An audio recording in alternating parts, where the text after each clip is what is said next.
The introduction of the self-contained brass cartridge in the late 1800s made way for the invention of the repeating or magazine-fed rifle. These new advances drastically overtook firearms development. By 1890, countries all over the world were adopting repeating, bolt-action rifles. In Russia, many experiments with the new 7.62 ammunition led to numerous design proposals which were submitted for evaluation. Eventually, a design by Colonel Sergei Mosin was combined with one by Emil Nagant of Belgium to create the Model 1891 Mosin Nagant rifle. The Mosin Nagant is a bolt-action firearm. What that means is each time the bolt is moved by the shooter, it'll eject the spent casing and reload from the internal magazine the next round. When the Soviet Union took control of Russia in 1922, the manufacturing of small-armed weaponry was made a major priority. In 1930, the Soviet Union redesigned the Model 1891, making it more efficient. This new Mosin Nagant, the M9130, was better suited for battlefield conditions. What it basically was an improvement over the M91. It was shortened, it had better sights on it. The original one had a rear sight that was very flimsy, hard to use, and the front sight was unprotected, which gave a bad problem with glare to aiming and shooting on the field. Just as its predecessor, the M9130 was used as the standard unit of infantry for the Russian army because of its simplicity and reliability.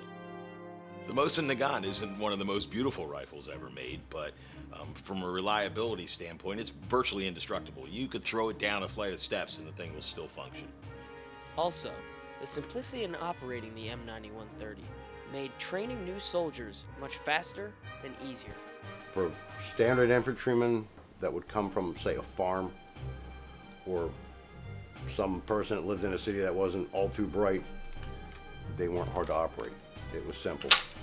Pop the bolt, pull it back, insert the charger clip, close it, and shoot. During the manufacturing process, each gun was given stamps on the receiver signifying when and where that specific model was made.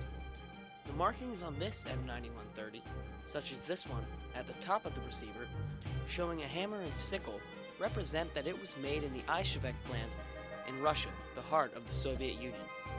Below that marking is the date of manufacture, which for this model is 1942, the middle of Russia's greatest struggles of World War II. It was pretty much the height of the war for the Russians, and it was getting pretty bad, but it wasn't the point where they were really scavenging for medals. When Nazi Germany launched Operation Barbarossa in 1941, the Soviet military was quick to respond. As the need for a larger infantry became greater, the manufacturing of the M9130 needed to be simplified to allow for faster production. This particular model has the round receiver.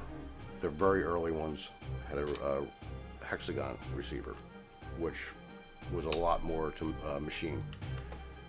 Even though the manufacturing process of the M9130 was simplified, by 1942, in the Battle of Stalingrad, the Soviet Union was facing a dangerous shortage in infantry small arms. They were so short on supplies and rifles and ammunition in desperate times in the Soviet Union that they would actually hand one man the rifle. So you carry the rifle and hand him a few bullets, and another guy, they would hand him 2 clips of bullets and say, you follow him. If he gets killed, you pick up the rifle. And it would tell the guy with the rifle, if he gets killed with the ammo, you pick up the ammo. So it was 2 men per 1 rifle. That's how bad it was at times.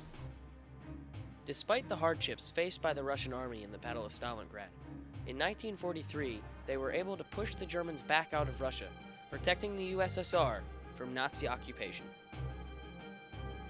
Every M9130 made prior to or during the major years of World War II is more than likely to have seen some form of combat during the war.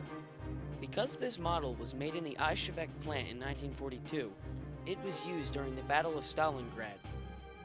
Also, pieces of wood relaid into the stock showed that the gun was refurbished, meaning that it most likely saw some form of damage during combat. The M9130 remained in manufacture until 1945, but the gun's legacy did not end with World War II.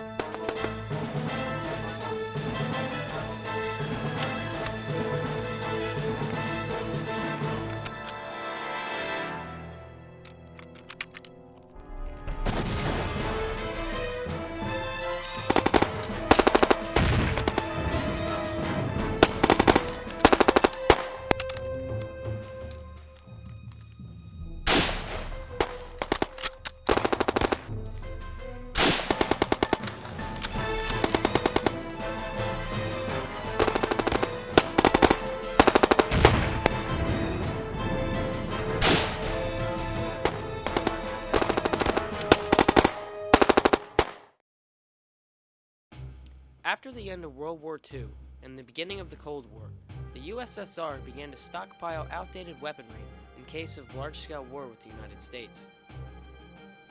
After the fall of the Soviet Union in 1991, the new Russian government was left with unkeepable amounts of weapons that they had no need for. So, what are they going to do with them?